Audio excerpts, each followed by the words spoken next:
For years, I thrived in the high-pressure business world, but the workaholic life finally caught up with me.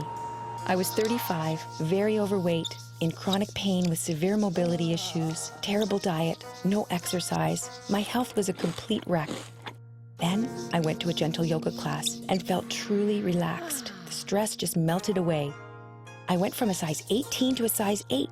I stopped getting sick. Pain disappeared. I learned to open my heart and I felt happy for the first time in years. So I said goodbye to the business world and started teaching. Yoga doesn't have to be strenuous.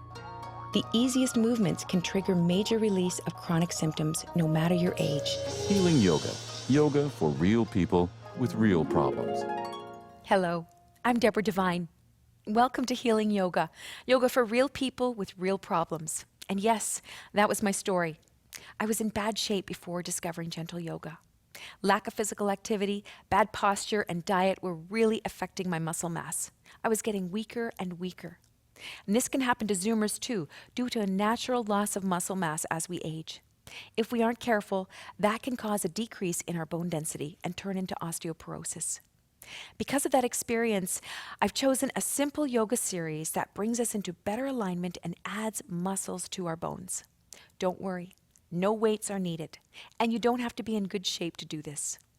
We'll start with a simple warm-up that engages the muscles in the lower body, and then we'll work our way up from the glutes to the spine to the upper body, introducing space and breath along the way. These poses are so easy that you might wonder how effective they can be, but do the whole series with me. Or if you're busy, just do one or two, and you'll be amazed at how much stronger you feel. Let's start the healing. Joining us today, Helen and Dory. Helen is working with a situation with pre-osteoporosis, and Dory would like to build some muscle strength and bone density as well.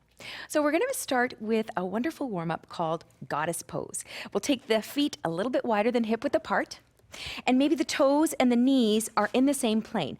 If turning your toes out does not feel good, you can keep your toes turned in, but just keep your knees pointing the same direction as your toes. We'll bring the arms up to about shoulder height and bend the elbows, spreading the fingers nice and wide. And then we're going to exhale and press the knees down, bend the knees down and press down into the feet. And we're going to inhale and lift the arms up. Fingers touch at the top. And then we exhale. Here we are, gaining some strength in the legs. We're going to keep on coming down with the out breaths and rising up with the in breaths.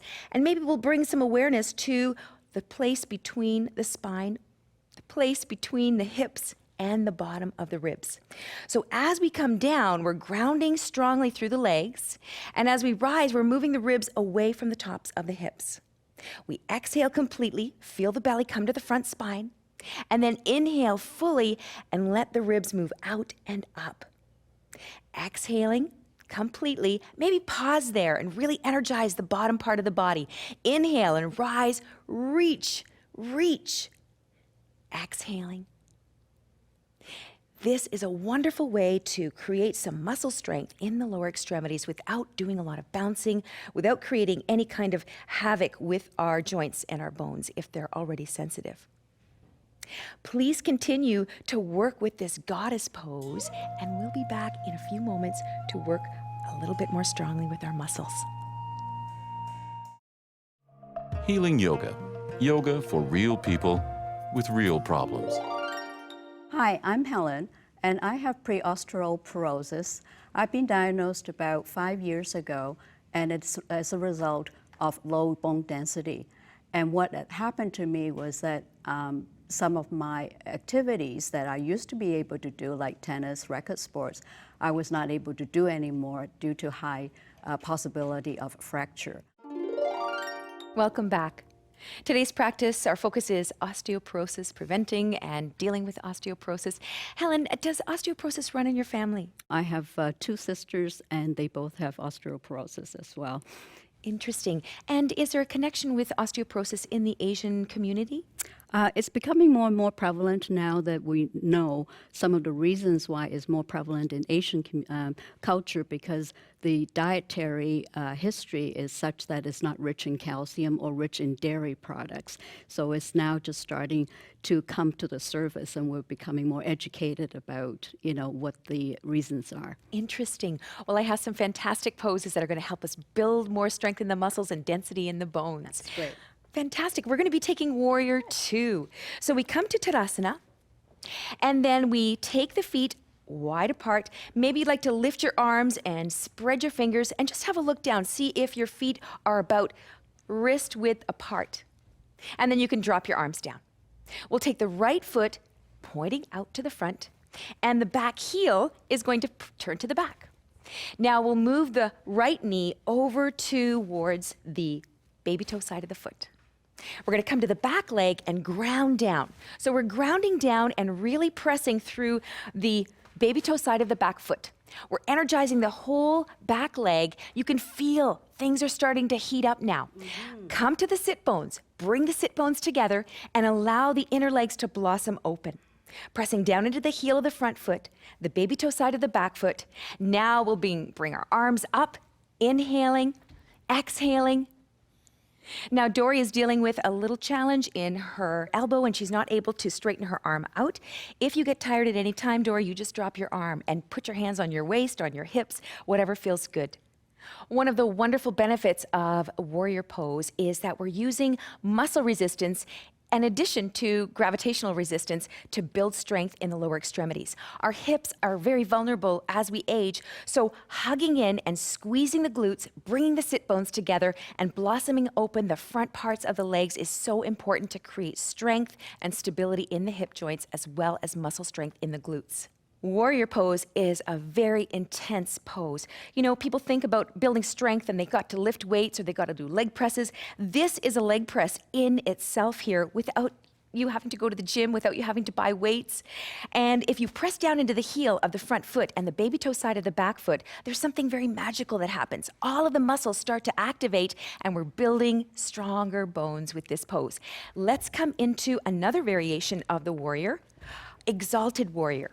So we're going to take the arms out and reach them far, spreading the fingers nice and wide, moving the upper arm bones out. And then we'll take the back hand down, turn the palm of the front hand, and rise. Pressing down into the heel of the front foot, baby toe side of the back foot, energizing the legs, taking the glutes together, really opening up this front part of the ribs. Now reaching the arms up, hug all of the muscles into the bones. You could be spreading the fingers nice and wide and activating through the wrist as well. Then we'll come back to Warrior 2, and then we'll turn the toes forward, straightening the front knee, and then we'll go to the opposite side. Another wonderful way to build strength in the upper body is to use things that you have at home. For instance, a couple of bags of rice.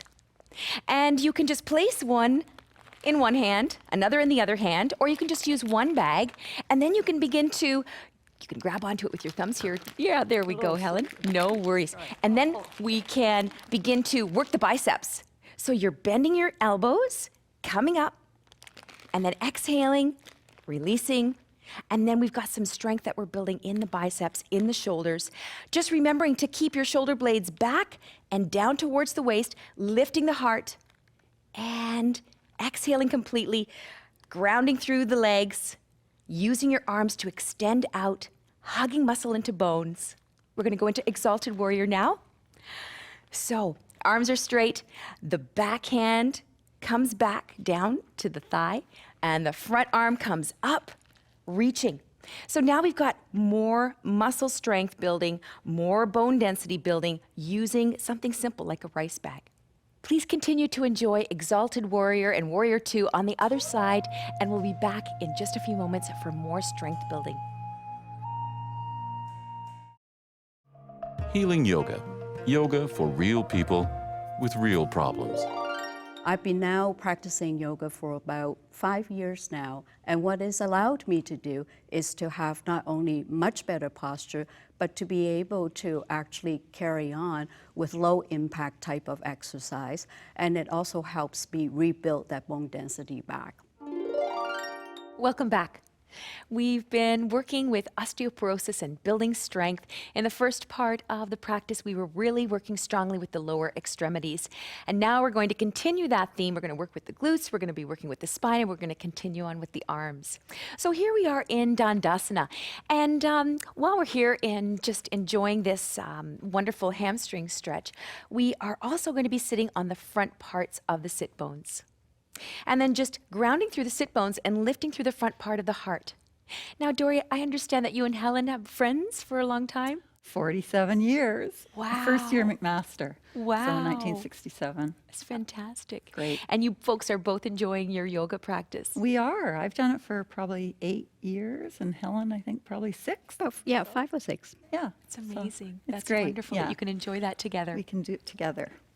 So working with the legs, we're going to start to hug muscle to bone. We're going to give the legs a bit of an inner spiral, right? And then the feet are engaged in dorsiflexion, heel strong, toes spread wide apart, and we're pressing through the balls of the big toes. That's activating the inner line of energy up the legs. Bring our hands back, either onto a bolster. You could be sitting up, that will help your low back, or you could be flat on the floor. If you bring your hands back and lift through the heart, bring the shoulder blades together and drawing them down the back, lengthening the back of the neck and drawing the chin down just a little bit. Yes, coming back down, yes. And then broadening through the collarbones. Long, slow, smooth in-breaths. Long, slow, smooth, and complete out-breaths. And then you can release all the striving and the effort that's happening in the pose. And then just take one breath cycle, maybe 2 breath cycles. And then we'll come back in and get strong again.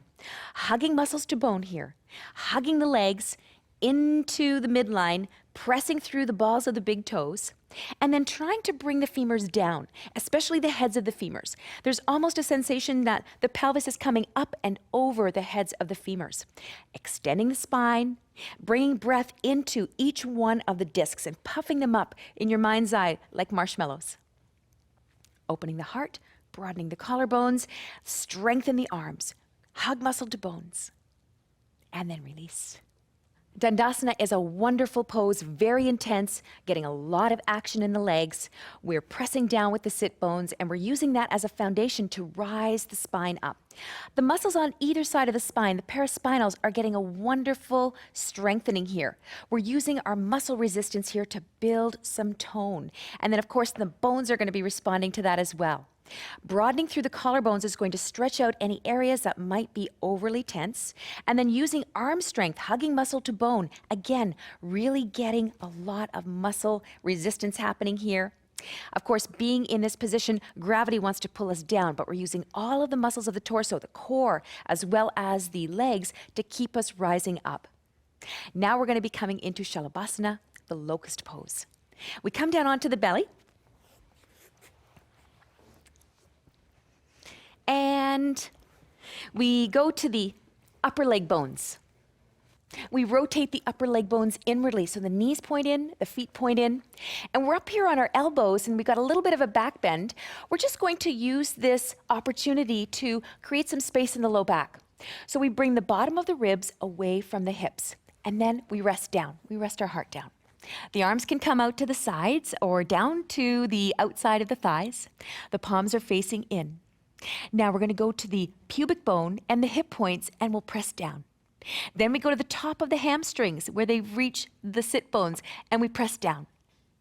And then the next in-breath that comes along, we're going to inhale the legs, maybe one at a time, see how it goes. If you find yourself in the pain zone, come back. If both feet are coming up, fantastic. Spread the toes wide apart.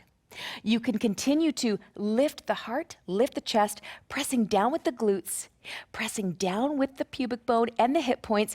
Bring the shoulder blades down the back, open the collarbones, spread the fingers nice and wide, and then cross the arms, release the temple down onto the stacked arms, and take a few breaths.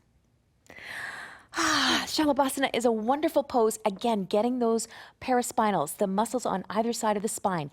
Everything is contracting and strengthening and building tone on the back line of the body, all the way from the heels up to the very top of the spine and the neck. Let's go for round 2. Reset the legs, inner spiral. Come up on your elbows, give your low back a little bit more room by moving the ribs away from the hips, and then rest the heart down. Arms could be by your sides, or they could be out in a T. If that feels good, you could give that a go. Now, get ready for liftoff. Press down into the pubic bone and the hip points. Energize the whole back line of the body, squeezing and then rising on the in-breath. Be here for a couple of breaths. When you feel like it's time to come down, come down. If you'd like to keep going and this is feeling good, continue. And then when you're ready, we cross the arms over in the opposite way and rest the opposite temple down. Shalabhasana is a wonderful way to create openness in the front part of the spine, and that's very important for folks with osteoporosis. Forward bends are contraindicated if you're further along in your diagnosis. And Shalabhasana is a wonderful way to keep your back toned so you're strong and you can lift things and you can enjoy all of your other activities more. Now please continue to enjoy rounds of Shalabhasana, and we'll be back in a few moments to continue building strength. Healing Yoga. Yoga for real people with real problems. Switching out your popcorn or potato chips for kale chips can have a therapeutic effect on osteoporosis because kale has been shown to improve bone health. Welcome back. I hope you've been enjoying this very challenging yet gentle workout with our yoga poses to help prevent osteoporosis and help build our bone density. We've worked all of the major muscle groups, the legs, the glutes, the spine, the whole back, the upper part of the body, and now we're going to cool down by taking some very gentle side bends. So you can roll up a blanket or a couple of towels. If you've got a yoga bolster, that's convenient too. We lay it widthwise on the mat, and then we begin to just stretch ourselves over top. We're going to bring the bolster right up to the bottom of the hip and then stretch out over. Now the bottom knee is bent to create a nice foundation, and the bottom arm is bent. I have this suggestion for those who are dealing with osteoporosis to keep the head coming toward the back plane of the body to keep a little bit more of a back bend happening. Then the top leg can come long, and we're going to let the upper arm come over, grabbing onto the upper wrist or the top wrist with the bottom hand. Engage dorsiflexion with that top foot.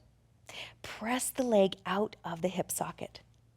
Take a long, slow, smooth in and out breath and feel all kinds of space expanding through the low back.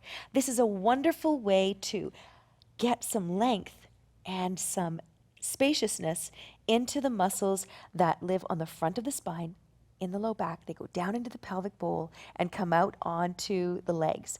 So reaching out with the feet and reaching out with the top arm. Let the out breath be complete. Feel the belly come to the front spine. Maybe pause there for just a moment and enjoy that peace, that stillness there.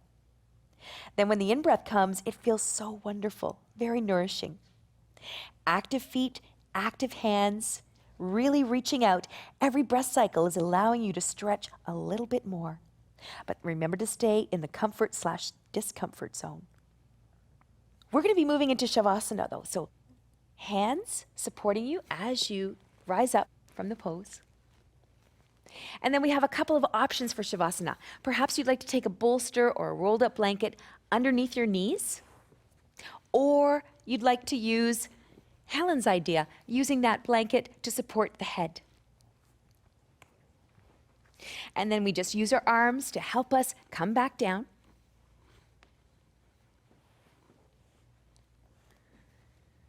And then we let the legs come long one at a time. And then we just rest them down. Perhaps giving the upper legs a bit of an inner spiral will be nice for the SI joints. And then we just let the legs go. The shoulders are coming down the back and in behind the heart. The upper arms maybe come away from the ribs so that the ribs can open out and up on the in-breaths. We lengthen the back of the neck and we close the eyes. We let go of the jaws. Take a long, slow, smooth in-breath and feel that breath filling you up with light and spaciousness. And then exhaling tension and gripping, holding down into the ground. Just bring your awareness to the parts of the body that you felt were worked most. Maybe they're the legs and the glutes, maybe the arms and the shoulders. And then we'll bring our breath into those areas, breathing in light and spaciousness. Exhaling tension, exhaling holding. Letting the out-breath be complete. Thank you so much for joining us on Healing Yoga, and we'll see you next time. Namaste.